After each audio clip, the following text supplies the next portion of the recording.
Good evening. We're gonna try an evening live this time and see how that goes.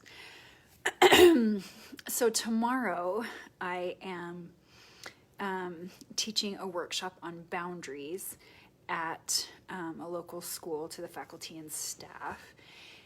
And I was going over it today and thinking about the boundaries I've set, and I like to have a lot of personal examples to kind of draw from as I'm teaching.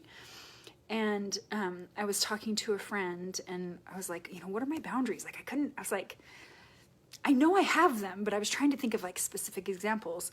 And he said, the boundaries that he's noticed have all been set not by me saying,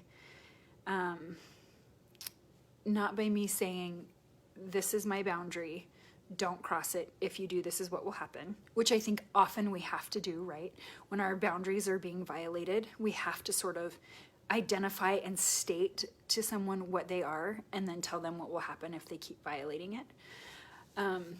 But he said, I've noticed that with you have all these boundaries, but he felt like they were set by the way I treat myself more than by things that I've explicitly stated. And I started thinking about that, and we, talked about that for a long time, and we were kind of going through all these different situations in our lives and looking at that and thinking, how we treat ourselves is an invitation to other people, or an example to other people about how we want to be treated, and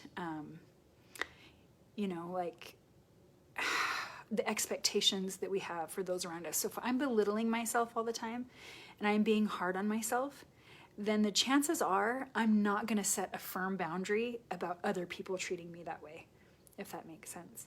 If I have a lot of self-respect and I am good to myself and I treat myself in a kind way, then other people are just going to assume that that's how I also want to be treated by them. It just intuitively, without ever even like thinking about it, I think that sets the expectation, which I thought was really interesting to think about that, because oftentimes we do have to set a firm boundary. We do have to say, look, this is how I want to be treated. This is my expectation. I'm going to withdraw from this relationship, or I'm not going to answer the phone, or I'm whatever it is.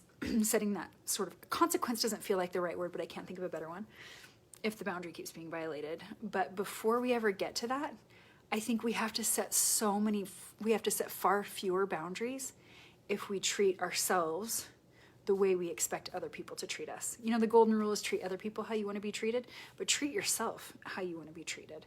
And I think those boundary violations end up being, there aren't as many. So I don't know, that's just a thought that kind of crept in today. So I haven't mulled over that one too much, but think about that. If you have comments or you have thoughts about that, please let me know. And I hope your week is off to a good start, and I'll talk to you soon.